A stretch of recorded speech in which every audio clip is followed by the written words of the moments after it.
November 2018. I'm sitting in couples therapy with my boyfriend, and the therapist says, Megan, look, he is afraid of you. And I get defensive. I'm like, why is he afraid of me?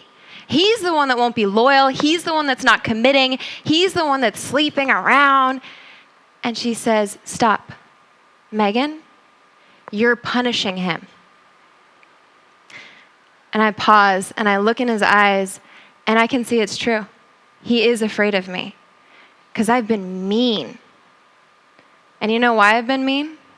Because I've been denying my desire in order to please him. In all these little spots, he said, I want an open relationship. I said, okay, I'll try it. He wanted to live and work at the retreat center, and I said, okay, I'll leave LA. In all these little spots, I went with what he wanted to try to please him, keep our relationship. But meanwhile, I was punishing him under the radar. Has anyone ever done that? Okay, I'm glad I'm not alone. In that moment, though, I realized it was a wake-up call for me.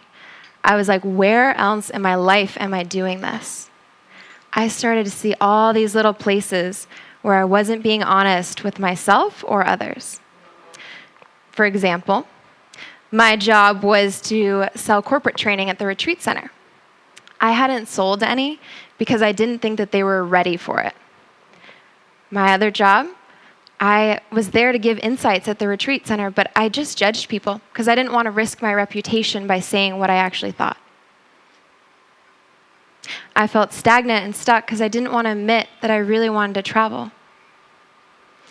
Seeing the fear in my boyfriend's eyes was a wake-up call. I didn't like the woman I was becoming. I was being mean. So, every day, I sat and I meditated, and I asked, what do I really want? And what do I need to admit to myself? For days, nothing happened. And then a very clear vision began to form. A few weeks later, I was talking to my friend, Rev Jo, who is probably the wisest woman I've ever met. She is a Native American medicine woman, a shaman, a preacher at Agape, where thousands come to see her every week. Basically, there is no BSing in front of this woman. She has been a desire doula for thousands of people. And I was pregnant with a very big, very secret desire. I sat down with her, and I started going into my story, as we do. I was saying, I just keep fighting with my partner, and I feel ineffective at the retreat center, and everything feels stuck. Oh, and every time I think about Bali, I cry. And as I said that, tears streamed down my face. My whole body covered in goosebumps. She turned and looked at me in her southern drawl, and she said, baby, ain't nothing gonna feel right until you follow that. Bali is a calling on your life. It hit me with that thud of incontrovertible truth, something that was undeniable and really uncomfortable. Has anyone had a moment like that? Yeah. I knew she was right, but my mind had a lot of things to say about it. I said, but Rev Jo, what about my job and my partner and my community, and what are they gonna do without me, and da-da-da. Megan, do you teach about desire, or do you teach about obligation? Fair enough, right? But still, I was scared. I was really scared because if I left and went to Bali, it would mean giving up everything I had created. My friends, my spiritual community, my job, my relationship, my financial security, my family, for some vague vision I had seen in meditation. It felt insane.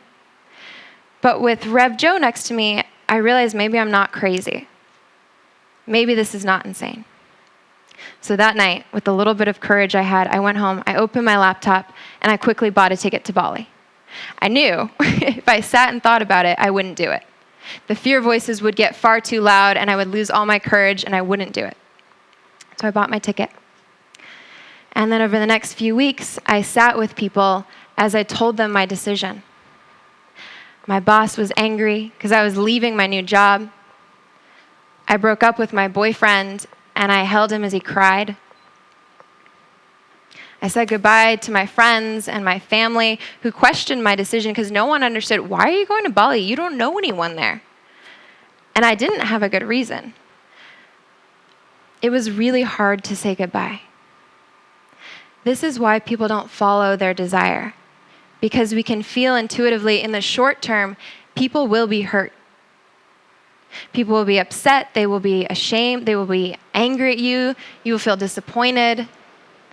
And so it is far easier in the short term to pretend. But what's the alternative?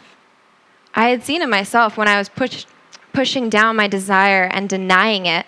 I was eroding into a lesser version of myself. And then I was blaming people for my unhappiness. So I said my goodbyes over the next few weeks. And then I found myself in Bali. And I felt this little tingling sense of aliveness all over my body. I felt hopeful. I didn't know what was coming. All I saw was do women's retreats in Bali. That was what I saw in my head. It's been magic since. I've had 2 amazing women's retreats exactly as I had seen in my meditation. I met my husband-to-be at an ecstatic dance, very Bali. I adopted 2 dogs. I grew my coaching business past 6 figures. It's like it has been so beautiful, but beyond any of this external is how I feel inside. I feel more connected to myself, more aligned, more centered than I ever have. But it's not like a one and done decision. Following my desire is something I have to practice every single day because the fear voices are there and the fear voices are really tempting. And the desire is quiet and it's still. Just this week, for example, we were buying our first home. And all of a sudden, it's a big desire of mine. All of a sudden, my fear voices were so loud. It's like, what are you doing? You're insane to commit to staying in Bali, and everything's uncertain, and there's coronavirus. Why would you do that? So I called up one of the other wisest people I know, my mom. And she said, Megan, I have never seen you so happy. You're thriving. You look like you. And in that moment, I realized that's why I cried when I thought about Bali those 2 years ago. Because I thought I was just going halfway around the world, but I was really just coming home to myself. There's a few things I know about desire that I want to leave you with. The first one is there are a million reasons not to follow it. And there's a million voices. Your shoulds, your pros, your cons, your fears, other people's opinions, external influences. And there's only one quiet voice, and it's inside your body. The second thing is I have to admit that I heard it. This is actually the most important. When I'm working with women, I often hear, I don't know what I want. I just don't know. But when we get down to it, most of the time they really know what they want. They just know it has consequences. The third one, ask for help. I would not be here if it was not for that coach, for Rev Joe, for my mom, for Colleen. It's like none of us can do this alone, nor are we meant to. We need each other to live into our desires. The fourth one is I have to be willing to feel all of the feelings. Because when I follow desire, like when I came to Bali, it didn't necessarily feel good. It felt scary and uncertain and nerve-wracking and oh my gosh, and like heartbreaking and difficult, but it felt honest. So my willingness to be with all of the feelings is important. And then the last one I know is my desire is my blueprint to living my soul. And your desire is 100% unique to you. It's how you know what you're here to be and how you know who you're here what you're here to do. So, your desire will take you on a totally unique journey. I don't know where your desire is taking you, but I do know that she is a persistent mistress, and she will be knocking on that door asking, are you ready to wake up and trust me? And in doing so, trust yourself. The question is, will you answer it? Thank you so much.